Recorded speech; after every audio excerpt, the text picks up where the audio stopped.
Assalamualaikum dan salam sejahtera. Saya nak bercerita tentang orang Melayu muda yang bongkak dan sombong dan berkelakuan seumpama kacang lupakan kulit. Hari ini Fahmi Fadzil telah ditegur oleh dua orang pemimpin politik senior. Seorang ialah Hassan Karim dari PKR dan seorang lagi ialah Datuk Razali Idris dari Parti Pribumi Bersatu.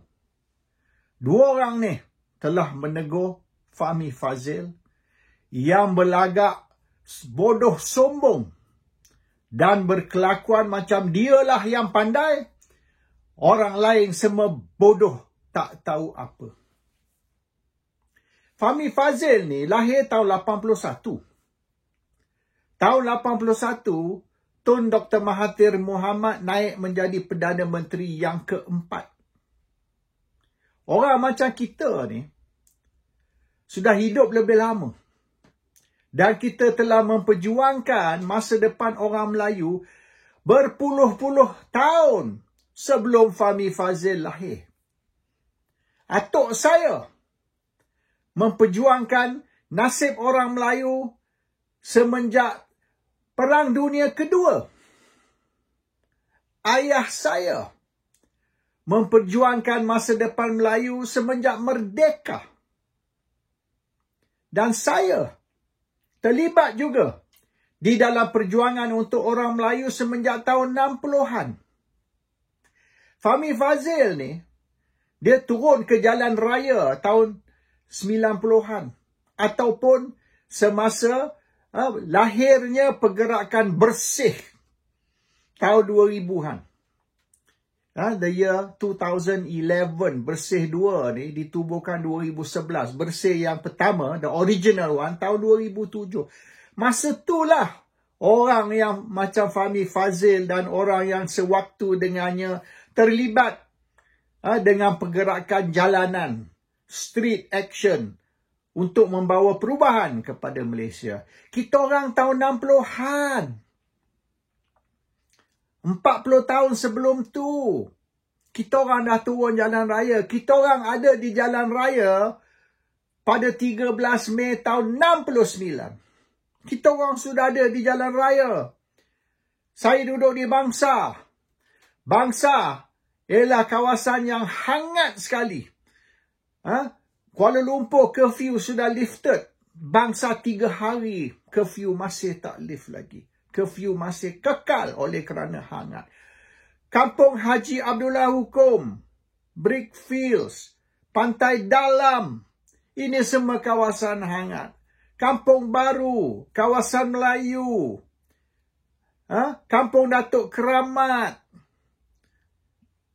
Jalan Ipoh, ini semua kawasan hangat di mana orang Melayu mengamuk sebab masa depan orang Melayu ni sudah lebih kurang tidak terjamin dan gelap.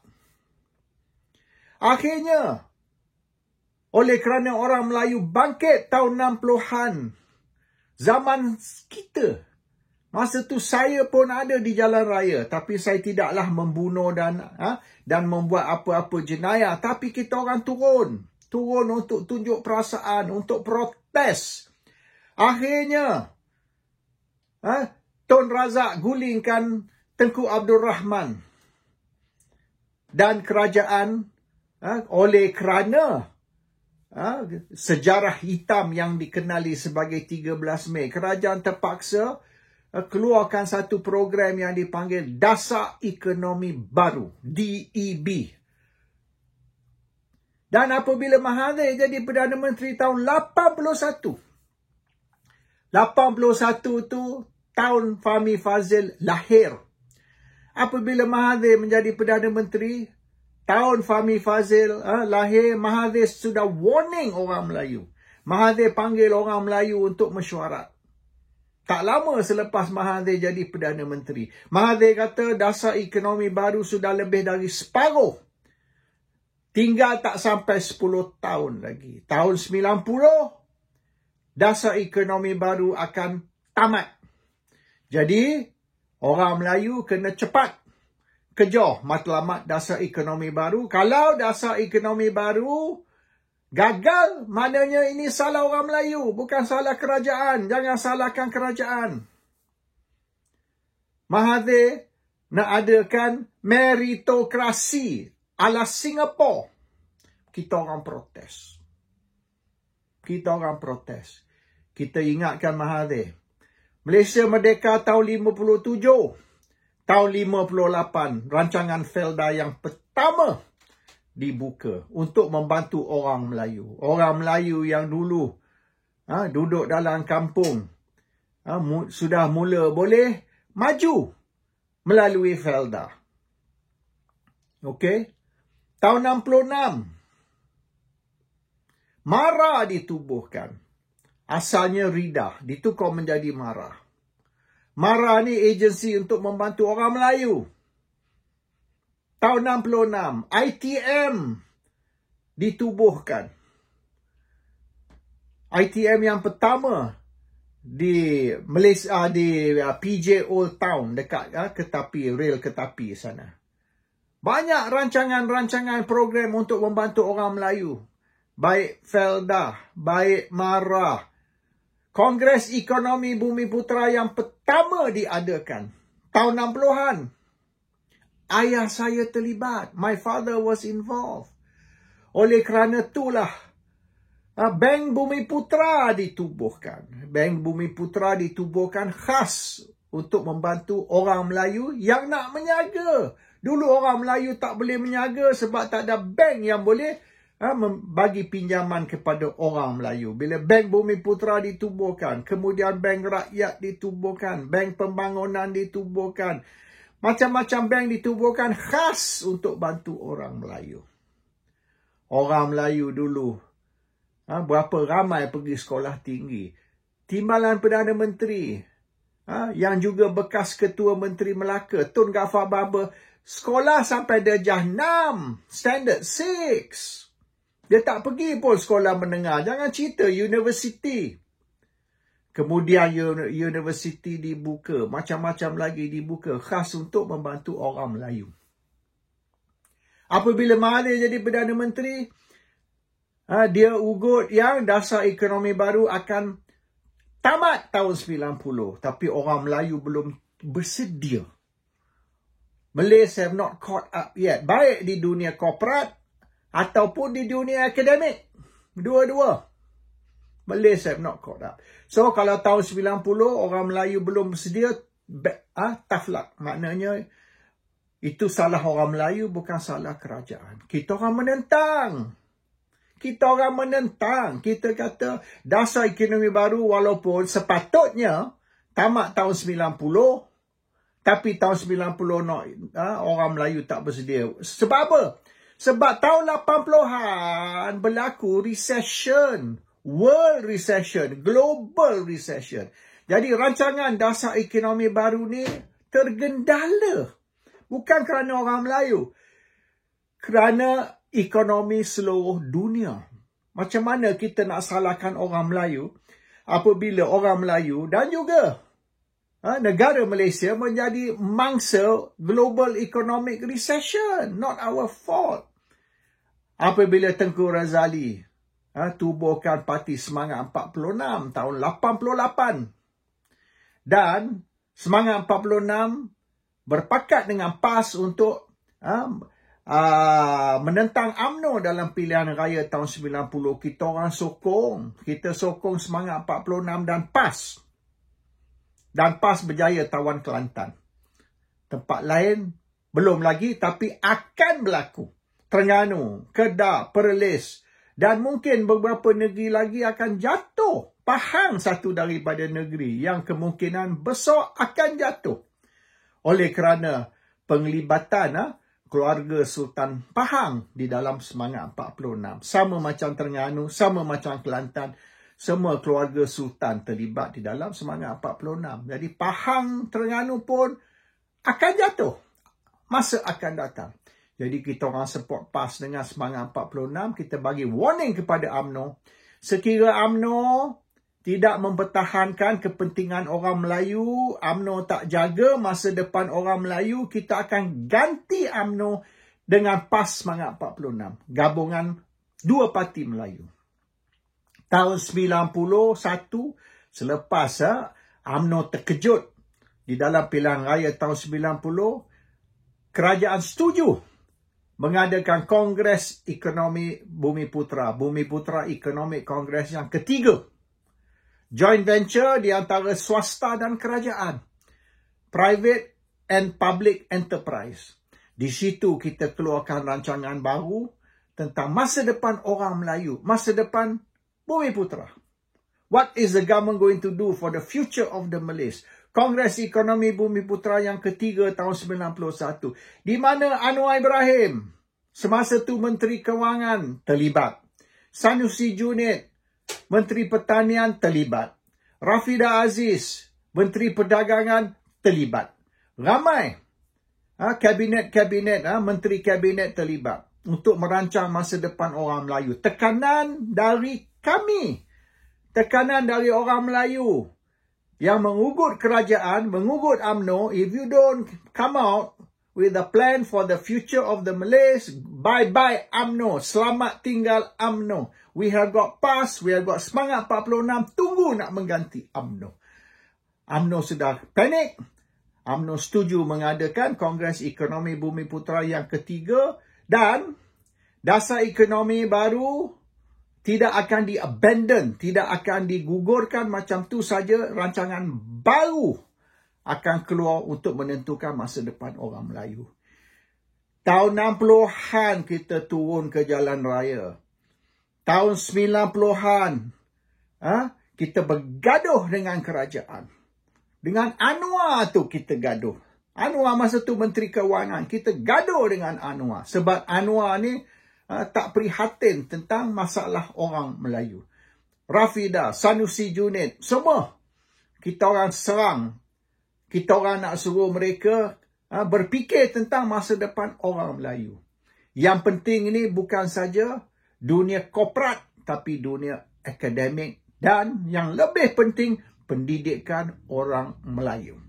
Very, very important.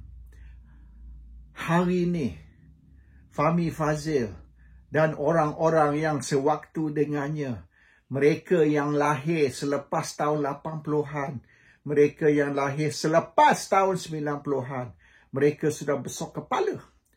Mereka ni sudah macam kacang lupa kulit. Mereka ingat kerana mereka ni berpangkat tinggi. Kerana mereka berkuasa. Kerana mereka berjaya pergi universiti. Dapat pendidikan tinggi. Boleh jadi pegawai tinggi ataupun pemimpin ataupun menteri. Maka mereka ni sudah terror sangat. Mereka lupa. Satu masa dulu, orang macam Fahmi Fadzil, tahun 50-an, tahun 60-an, orang macam Fahmi Fadzil duduk kampung. Orang macam Fahmi Fadzil ni, toreh getah. Duduk rancangan kelapa sawit. Pergi sawah padi. Turun ke laut tangkap ikan. Ini orang macam Fahmi Fadzil, 40 tahun dulu. Ini nasib mereka. Tapi tahun 50-an, 60-an, kita orang berjuang, kita menentang kerajaan, kita tekan kerajaan. 68, 69, kita orang sudah turun di jalan raya. Menunjuk kepada kerajaan UMNO kita tidak puas hati. We are not happy. We are not satisfied. The future of the Malays is bleak. Gelap. Masa depan orang Melayu ni tak cerah. Gelap. Kita nak kerajaan ambil berat tentang masa depan orang Melayu. Jangan fikir saja nak jaga toke-toke Cina. Macam Tengku Abdul Rahman dulu. Duduk sibuk saja nak jaga toke Cina. Kena fikir tentang orang Melayu dalam kampung. Orang Melayu yang masa depan tidak dijamin. Orang Melayu yang hanya sekolah hingga darjah 6 saja. We want education for the Malays, a future for the Malays. We want more universities for the Malays. We want scholarship for the Malays. Supaya orang Melayu tak perlu macam zaman Tengku Abdul Rahman, hanya orang kaya saja boleh pergi universiti. Millionaire saja boleh pergi universiti. Kita nak anak nelayan, anak kaum petani, anak peneroka Felda, anak orang kampung juga boleh pergi universiti. Dan diberi peluang bukan kerana mereka kaya, tapi kerana mereka mampu dan mereka akan ditaja oleh kerajaan. Itu yang kita nak. Dan kita berjuang. Kita berjuang habis-habis untuk masa depan orang Melayu. And today, 40-50 tahun kemudian, orang macam Fahmi Fadzil ni, kerana opportunities, kerana peluang yang telah dibuka kepada generasi yang lahir tahun 80-an dan 90-an. Orang macam Fahmi Fadzil yang lahir tahun 81. Peluang diberi kepada mereka untuk mendapat pendidikan tinggi, untuk pergi universiti, untuk pergi England, untuk pergi Amerika. Dan hari ini mereka balik dan berpangkat tinggi dalam kerajaan, menjadi menteri kabinet.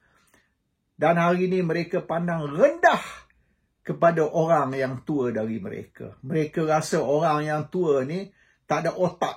Orang yang tua ni tidak layak bercakap. Orang yang tua ni mesti disenyapkan. Orang macam Raja Petra bin Raja Kamaruddin ni, blok dia punya TikTok.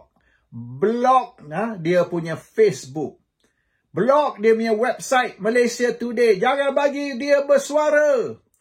Jangan bagi dia bercakap. Kita sekat dia dari nak bercakap. Tapi Fahmi Fadzil lupa. Kerana kita bercakap, kerana kita bersuara, kerana kita lantang, kerana kita menentang kerajaan. Hari ini, orang macam Fahmi Fadzil dapat menjadi menteri. Kalau tidak, orang macam Fahmi Fadzil yang bukanlah cerdik sangat. Fahmi Fadzil ni bukanlah pandai sangat. Kalau dari segi taraf, the standard, Fahmi Fadzil ni boleh dianggap bodoh tau. Otak dia bukanlah cergas sangat ni, Fahmi Fadzil. He's actually quite stupid. Tapi dia boleh jadi menteri. Oleh kerana dia dapat pendidikan tinggi, dapat pergi universiti. Dan hari ni, dia jadi orang besar. Dia jadi pemimpin. Dia jadi menteri.